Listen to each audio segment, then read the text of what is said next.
Definisi SPMB.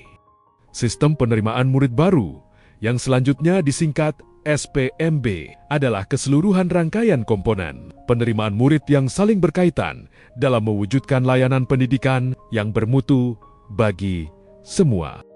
Dasar hukum SPMB, Surat Edaran Dirjen PAUD Dikdasmen nomor 0301C atau HK.04 Januari tahun 2026 tentang Sistem Penerimaan Murid Baru. Tahun ajaran nanti hasil evaluasi pelaksanaan SPMB tahun ajaran sebelumnya yang dilaksanakan berdasarkan Peraturan Menteri Pendidikan Dasar dan Menengah nomor 3 tahun 2025 tentang Sistem Penerimaan Murid Baru.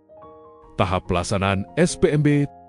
Pertama, pelaksanaan SPMB di Seman 20 Batam, sesuai dengan Juknis SPMB SMA atau SMK SLB, Provinsi Kepulauan Riau yang pelaksanaannya sama seperti tahun sebelumnya yang dilaksanakan melalui 4 jalur penerimaan murid, yaitu jalur domisili, jalur afirmasi, jalur prestasi, dan jalur mutasi. Kedua, dalam pelaksanaan jalur prestasi akademik hanya menggunakan hasil tes kemampuan akademik TK SMP atau MTS, bukan nilai rapor lagi seperti tahun lalu, dan ditambah sertifikat lomba yang sifatnya linier maupun non-linier. Ketiga, prestasi non-akademik, yaitu jalur yang menggunakan prestasi non-akademik sifatnya linier dan non-linier, termasuk seperti menjabat sebagai ketua organisasi siswa OSIS, OSIM, MPK, BASE, serta organisasi kepanduan pramuka yang diakui. Tahap pelaksanaan SPMB khusus.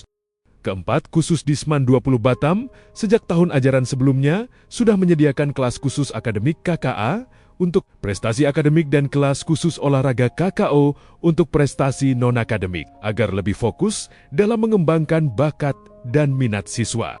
Ayo daftar di Seman 20 Batam, sesuai dengan prestasimu. Perkiraan jadwal pelaksanaan SPMB.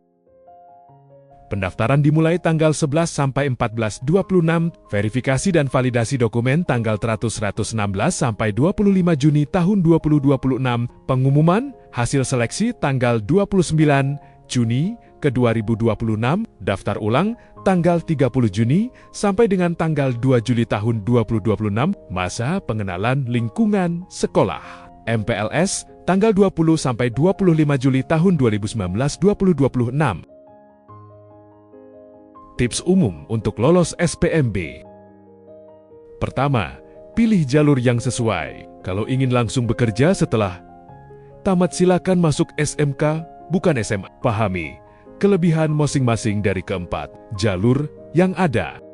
Kedua, hati-hati memilih jalur prestasi. Jangan memaksakan ikut jalur prestasi jika tidak punya bukti kuat seperti sertifikat lomba termasuk nilai hasil TKA yang tinggi. Jika domisili kalian jauh dari sekolah yang diinginkan, jalur prestasi adalah kesempatan emas yang harus dimanfaatkan. Ketiga, lengkapi dokumen sejak dini. Banyak siswa gagal karena dokumen tidak lengkap atau tidak sesuai. Jangan memaksakan diri karena sudah sesuai dengan aturannya. Misalnya, KK minimal 1 tahun.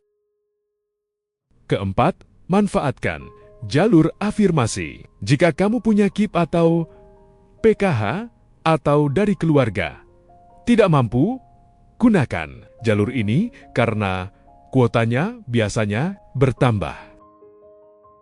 Kelima, cek posisi sekolah yang dituju. Untuk jalur domisili, pastikan kamu berada dalam lingkup tempat tinggal yang dekat dengan sekolah tersebut, karena yang akan diutamakan adalah jarak rumah terdekat yang dibuktikan dengan KK. Keenam, konsultasi dengan guru BK atau orang tua. Jangan memilih sekolah hanya karena tren atau ikut teman, tapi sesuai kemampuan dan potensi dirimu.